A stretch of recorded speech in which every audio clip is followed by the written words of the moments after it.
అంకిత భావంతో చేసే సేవ భగవంతుణ్ణి ఆకర్షిస్తుంది. ఆడవాళ్లకు ఎప్పటికీ అర్థం కాని విషయం ఏంటంటే తన పెళ్లి గురించి.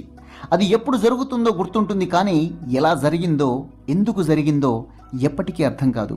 ఎందుకంటే పుస్తకాలు చదివే వయస్సులో పెళ్లి చేసేస్తారు, కలలు కొనే వయస్సులో పిల్లని కనేస్తారు. ఇది నా జీవితం అని తెలుసుకునేలోపు ఇదే నా జీవితమని సరిదిద్దుకుంటారు.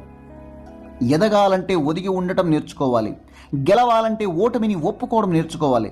సర్దుబాటు లేనిదే జీవితంలో ఏదీ సంపూర్ణం కాదు. ప్రస్తుత మన జీవన విధానం: చదువు ఎక్కువ, జ్ఞానం తక్కువ.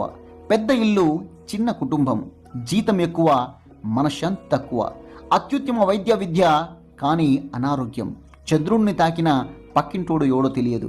తెలివి ఎక్కువ, మమకారం తక్కువ. మత్తు మందు ఎక్కువ, మంచి నీళ్లు తక్కువ. మనుషులు ఎక్కువ, మానవత్వం తక్కువ.